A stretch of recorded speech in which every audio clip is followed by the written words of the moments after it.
Bienvenidos a Economía en Breve número 461 del 10 de mayo del 2026. Felicidades a todas las mamás en este día. Vamos a comenzar comentando el conjunto de noticias que se dieron esta semana sobre la relación México-Estados Unidos, que apunta a algo mucho más profundo que simples tensiones diplomáticas, evidenciando pues un nuevo paradigma en la relación donde la seguridad, el comercio y la política interior pues quedan completamente mezcladas. El fiscal interino de Estados Unidos, Todd Blanche, confirmó que seguirán las acusaciones contra políticos mexicanos presuntamente vinculados al crimen organizado. Se mencionó explícitamente la acusación contra Rubén Rocha Moya y otros funcionarios, lo cual representa una escalada sin precedente en el involucramiento judicial estadounidense sobre actores políticos mexicanos. Por otro lado, la nueva estrategia antiterrorismo de Estados Unidos coloca por primera vez a los cárteles mexicanos al mismo nivel estratégico que organizaciones terroristas como Al-Qaeda o ISIS, lo que libera restricciones a lo que el gobierno de Estados Unidos y sobre todo sus fuerzas de seguridad pueden hacer para atacarlos. La Casa Blanca también dejó claro que actuará unilateralmente contra cárteles en países cuyos gobiernos sean considerados cómplices. Además, Estados Unidos revisará el funcionamiento de los 53 consulados mexicanos en territorio estadounidense bajo sospechas de intervención política, algo pues que no se había hecho. Con todo esto puede verse que hay una clara convergencia entre varios temas: combate al narcotráfico, presión migratoria, revisión del TEMEC, seguridad energética y reconfiguración geopolítica. Y todo esto pues aumenta la vulnerabilidad política y económica de México frente a Washington, y que para todo fin práctico el libre comercio que se había conseguido con los tratados se acabó y será sustituido por algo diferente, aunque el TEMEC no se denuncie en los hechos y continúe existiendo. El comercio va a cambiar. Para el futuro cercano al menos, el comercio será utilizado como una herramienta para conseguir fines más bien políticos en lugar de económicos. La respuesta del gobierno mexicano ha sido poco afortunada, por decir lo menos, convirtiendo un tema de justicia y de leyes en un asunto de retórica patriotera del siglo pasado. Ahora resulta que la persecución de un presunto delincuente es un tema de soberanía e independencia, lo que se hace para ocultar pues los inconfesables contubernios que llevaron a este grupo al poder. Todo parece indicar que vienen semanas difíciles en la relación con el gobierno de Estados Unidos, que no es cualquier gobierno, tiene al frente a un presidente Trump urgido de victorias políticas frente a su base. Y en el entorno global, Irán y Estados Unidos intercambiaron ataques en el Golfo Pérsico y buques petroleros fueron atacados cerca del estrecho de Hormuz. Como resultado, el precio del petróleo Brent superó momentáneamente los $114 por barril, y cada vez más analistas señalan que incluso si terminara el conflicto ahora mismo, la escasez física de petróleo podría empeorar durante semanas o meses, ya que el sistema energético global está consumiendo ya reservas estratégicas y comerciales rápidamente.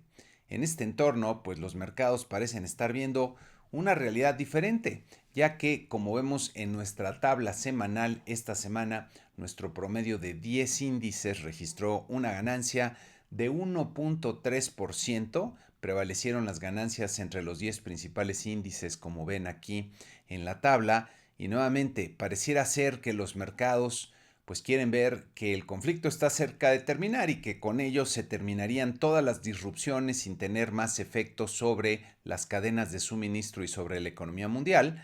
Pero ya hemos platicado que esto está muy lejos de ocurrir, que va a haber esas repercusiones que se van a empezar a sentir y que vienen impactos tanto por el lado de la inflación, una mayor inflación, como por el lado del crecimiento, un menor nivel de crecimiento. Entonces vamos a ver, hay que estar pendiente de los mercados, porque en el momento en que comiencen a enfrentar esa realidad, creo que pueden venir estos ajustes importantes.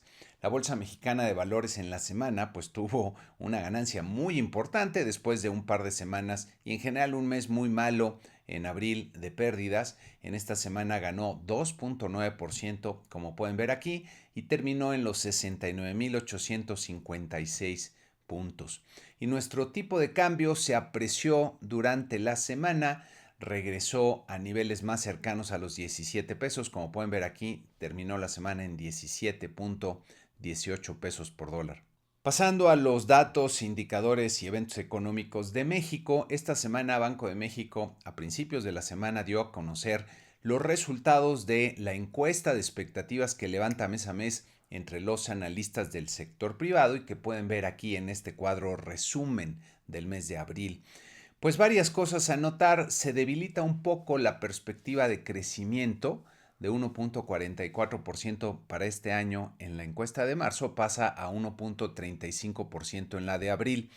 Y me parece que aquí todavía no está incorporado los resultados que vimos del PIB, la caída que se da del primer trimestre, ya que cuando se levanta la encuesta, pues todavía no teníamos estos datos, entonces todavía no estamos viendo las revisiones. Yo creo que en el siguiente mes vamos a ver las revisiones más importantes que se van a dar a raíz del dato del PIB. Para el 2027, el pronóstico mejora ligeramente 1.82%, nada espectacular. Lo que sí cambia en esta encuesta es la expectativa de inflación para este año, que sube, ya estaba elevada en 4.22, sube a 4.37%, reflejando pues los primeros resultados con impacto de todo lo que está pasando por la guerra en Irán, y van a venir más. Entonces, ojo con el pronóstico de inflación. Para el año que viene y el que sigue, los pronósticos prácticamente no cambian, tampoco lo hacen por lo pronto para la inflación subyacente. El pronóstico para el tipo de cambio baja un poquito conforme se ha venido apreciando el tipo de cambio. Hoy día el mercado espera para diciembre 18.02 pesos por dólar. También bajan un poco los pronósticos para el siguiente año, el 2027 y el 2028. Y para la tasa de interés, pues queda en 6.50% prácticamente. Las perspectivas para la creación de empleo prácticamente sin cambio, mejora un poquito la expectativa del año que viene. Y para Estados Unidos baja un poco la expectativa de crecimiento del PIB a 2.17% para este año y 2.07% para el que sigue. Como pueden ver en esta tabla, los pronósticos de aquí de casa son bastante diferentes, sobre todo en el tema del crecimiento. Ya vimos que la economía se cayó en el primer trimestre del año. Vamos a ver cómo ajusta el mercado. Pero pues en mi escenario, un nivel de 0.4% de crecimiento del PIB parece ser lo más factible.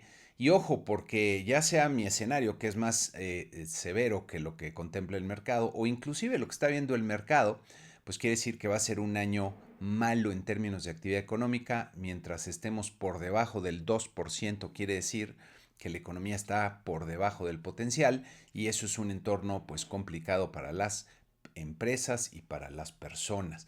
Desde luego, niveles de inflación más elevados. Yo creo que conforme se empiecen a transmitir estos efectos a los precios, pues vamos a ver cómo la inflación empieza a subir, y también lo hacen los pronósticos. Tipo de cambio, en algún momento vendrá un ajuste, una corrección, y ojo, porque aquí normalmente pues se presenta el pronóstico para el cierre del año, que es un pronóstico puntual y que a veces está muy diferente a lo que resulta. Pero si vemos los promedios y si vemos que en los últimos año y medio, 2 años, pues el tipo de cambio ha estado entre 16.50 y 21 pesos prácticamente, creo que hay que esperar que se dé una gran volatilidad todavía en el tipo de cambio. Entonces, ojo con ello. Me da la impresión de que el año que viene Banco de México va a tener que empezar a subir las tasas de interés, porque la inflación pues no se va a reducir. Y miren, en esta siguiente gráfica pueden ver el pronóstico de la inflación a tasa anual, que resulta de ir acumulando los pronósticos mensuales que revelan los analistas en la encuesta de Banco de México. Y vean cómo, pues después de que baje un poco la inflación sin quedar por debajo del 4%, la inflación general aquí en la línea amarilla, pues a partir de julio va a empezar a subir hasta niveles casi del 4.5%, y ahí más o menos va a terminar el año. Entonces no se espera que la inflación presente lecturas por debajo del 4%. La subyacente, que pueden ver en la línea azul, tampoco se queda muy cerca de donde está, arriba del 4% la mayor parte del año, y será el año que viene, después del primer bimestre, cuando empezarían a descender de forma más importante. Ojo con ese tema.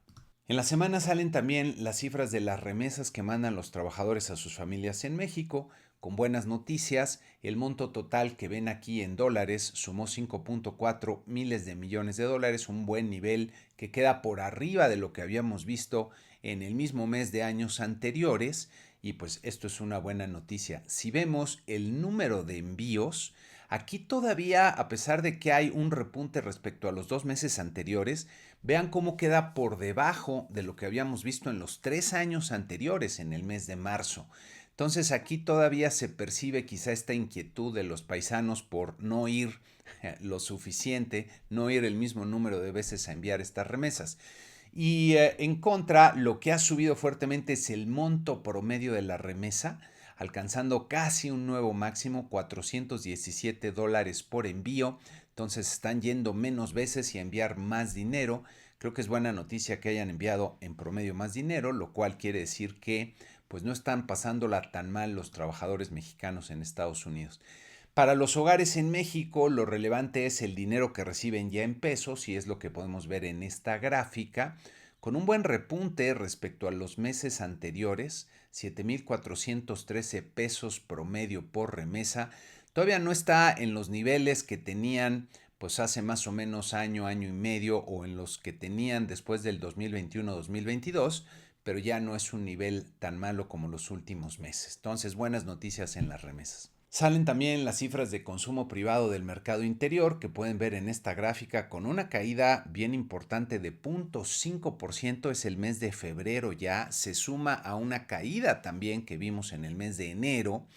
Y aquí lo que podemos ver en la gráfica es, parece que esa tendencia ascendente que habíamos observado durante el 2025 ya llegó a un pico y está empezando a cambiar, está empezando a descender, y señal preocupante porque algo que apoyó a la economía en el 2025, sobre todo en la primera mitad, pues fue el consumo, y parece que está dando la vuelta. Si vemos en sus componentes, el consumo privado en bienes nacionales cayó con más fuerza, 0.7%, y nuevamente aquí se suman ya varias caídas, y como pueden ver en la gráfica, pues después de estar en esta banda lateral con bandazos y niveles, digamos, muy abierta la banda desde el 2022, pues ya viene en declive y está al parecer empezando a cambiar de tendencia hacia la baja, y esto es una mala noticia. El consumo privado en servicios también se contrajo 0.3%, no es usual que vaya bajando. Todavía se percibe que está en una tendencia ascendente, pero parece también que tocó aquí un techo y que está empezando a cambiar de tendencia, habrá que ver. Y lo que ha estado creciendo, y aquí también vuelve a ser el caso en el mes de febrero, pues fue el consumo interior en bienes importados, que repunta un poquito en el mes de febrero, como pueden ver aquí.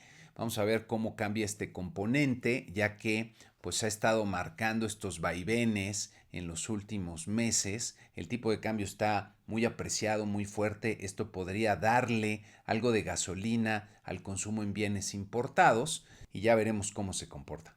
Las cifras de inversión, por otro lado, pues siguen con malas noticias. La inversión total cayó 0.8% en febrero. Aquí pueden ver en esta gráfica cómo sigue en un franco declive.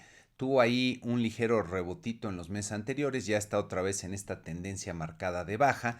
Y si vemos al interior de sus componentes, la construcción pues repuntó de forma prácticamente marginal, nada espectacular. Ha habido un repunte en los meses anteriores, pero todavía respecto al pico que vimos a finales del 2023 hay una tendencia de baja, y esto me parece que no pinta bien. Si vemos la inversión en maquinaria y equipo, aquí es mucho más clara la tendencia de baja que lleva, con una fuerte caída de 2.3% en el mes de febrero. Esta es la inversión que realizan las empresas. Y nuevamente la inversión está en un mal momento por todo lo que ha pasado en el entorno de negocios que se ha complicado enormemente por la incertidumbre, por los cambios internos en las instituciones que ha hecho este gobierno y que quitan toda la confianza en el Estado de Derecho. Ya no hay Estado de Derecho con todas las decisiones que se han tomado por esta corte del acordeón de ministros que son realmente impresentables y que están generando una serie de inconvenientes para el funcionamiento de la vida pública y que es algo que vamos a estar pagando durante varios años hasta que se corrija. Salen también los resultados de inflación ya de todo el mes de abril, que en lo general no estuvieron tan mal. El índice general que pueden ver aquí en sus variaciones del mes de abril comparado con meses de abril de años anteriores, pues miren, fue prácticamente en línea con lo esperado, no hubo una sorpresa. Sin embargo, en abril es cuando bajan las tarifas eléctricas en varias ciudades del norte del país y es usual que haya lecturas negativas o muy baja en el mes de abril. En promedio debería estar cerca del 0.07%, entonces quedamos muy por arriba de lo que sería usual y esa no es una buena noticia. La inflación subyacente, diría aquí, bastante aburrida, muy en línea con lo que se esperaba, muy en línea con lo que sería usual. No está tan mal, el problema es que no está descendiendo. Si vemos la parte subyacente de servicios comparada contra abril de los años anteriores, aquí pues no hay un pronóstico del mercado contra el cual comparar. El resultado fue 0.31%, bastante por arriba de lo que sería usual, 0.23%, y también por arriba de los 3 años anteriores. Entonces no se está portando bien este renglón de la inflación. Si vemos a tasa anual, el índice general aquí en la línea azul baja un poquito a 4.45%, pero está fuera del rango de variabilidad determinado por Banco de México. La inflación subyacente en la línea amarilla aquí desciende ligeramente a 4.26%, sigue arriba del 4% y no da muestras de cambiar hacia una tendencia más acelerada de baja. Entonces me parece que estos son malas noticias. Y al interior de la inflación subyacente, la parte de los servicios que aquí ven en la línea amarilla, pues queda en 4.52%, prácticamente no se ha movido y esto representa pues un problema para la inflación porque sugiere que hay presiones de demanda a pesar de que la actividad económica se mantiene detenida. La parte de mercancías en el índice subyacente se redujo un poquitito a tasa anual a 3.99%. Vamos a ver si esto ya es un cambio de tendencia. Me parece que no, que vamos a seguir viendo allí algunos impactos, sobre todo cuando empiece a pegar el tema de los precios de la energía. Y tal como se esperaba, Banco de México toma su decisión de política monetaria, recortan la tasa de interés nuevamente, llega a un nivel de 6.5%, en una decisión nuevamente dividida con 3 miembros de la Junta, la gobernadora Omar Mejía y Gabriel Cuadra votando por bajar la tasa y 2 subgobernadores, Galia Borja y Jonathan Heath, votando por mantener. Y en sus mensajes, pues Banco de México nos dice que se prevé un mayor grado de holgura, esto es, que la economía va a estar creciendo por debajo del potencial, que el que previamente se había anticipado y por ello persisten importantes riesgos a la baja, se refieren a la actividad económica, hacia adelante, están preocupados por la desaceleración que trae la economía que ya empieza a pintar como recesión. Nos dice también que el balance de riesgos para la inflación pues se mantiene con un sesgo al alza y este es el tipo de cosas que no checan entre la acción y el comentario y la lectura. Si hay una prevalencia de riesgos al alza, para acá estar bajando la tasa de interés. Y comentan también que hacia adelante la Junta de Gobierno considera que será apropiado mantener la tasa de referencia en su nivel actual, es decir, ya no más recortes, ya se llegó al nivel al que ellos consideran debe mantenerse la tasa de interés y por lo pronto se terminó el ciclo de baja de la tasa por parte de Banco de México. En esta siguiente gráfica pueden ver en la línea anaranjada cómo se vino reduciendo la tasa desde niveles de más de 11% en el 2024, ya llega al 6,5%, y vean cómo pues la inflación, tanto subyacente como la general, están empezando a crecer y están fuera ya del rango de variabilidad del Banco de México. El pronóstico que hacen respecto a la inflación tiene cambios realmente marginales, que son los que pueden ver aquí en la tablita, ahora casi no cambió. Por último, en la semana también sale el indicador IMEF del mes de abril ya, y en el cual se puede ver que los dos componentes están por debajo del umbral de los 50 puntos, lo que quiere decir que están en zona de contracción. Y el IMEF caracteriza lo que observa en el índice. Con este encabezado se extiende el estancamiento que estamos viendo en la actividad económica, y de persistir estas lecturas vamos a pasar de hablar de estancamiento a algo más cercano a la recesión. Y en Estados Unidos salieron los resultados del reporte de empleo del mes de abril, que diría fueron pues mejores a lo esperado y fueron buenos. La tasa de desempleo se ubica en 4.3%, como pueden ver aquí en esta gráfica, por debajo del 4.4% esperado. Se ha estabilizado ya en los últimos meses. Creo que esto es una buena noticia. Las nóminas no agrícolas que pueden ver aquí en esta siguiente gráfica, pues fueron casi el doble, poquito menos del doble de lo esperado. 115,000 empleos no agrícolas, esperaban 65, suman 2 meses con crecimientos más o menos importantes, y esto pues es una buena señal del mercado laboral.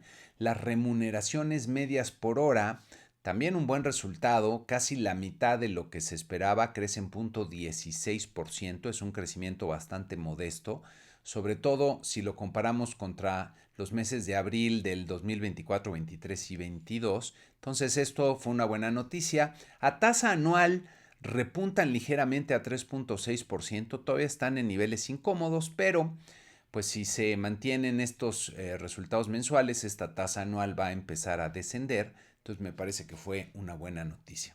Y para la semana que inicia vamos a tener en México poca información relevante. Vamos a tener a la industria automotriz, sus cifras del mes de abril, el lunes, posteriormente el martes, los resultados de producción industrial ya del mes de marzo. En Estados Unidos vamos a ver varios indicadores que van a servir para tener un mejor pulso de cómo va su economía, todos del mes de abril: inflación al consumidor, precios al productor, ventas al menudeo y producción industrial. Desde luego, los indicadores de inflación son los que hay que ver con más atención para ver en qué medida se están empezando a ver ya estos impactos de lo que ocurre en Irán, de las disrupciones que se están generando, y los precios de la energía van a estar aumentando, pero hay que ver si otros productos relacionados también muestran incrementos en sus precios. Entonces será de los indicadores a ver. Y desde luego estar muy pendiente qué pasa en esta relación entre el gobierno de Estados Unidos y de México. Es probable, conociendo al gobierno del señor Trump, que de repente vengan otro tipo de medidas que sacudan, como han sacudido hasta el momento, el panorama político interno de México, y que en algún momento empiecen a ocasionar pues serias preocupaciones acerca de hacia dónde van las cosas y lo que puede pasar. Desde luego esto no ayuda a que la economía mejore, y va a ser un tema al que habrá que darle seguimiento.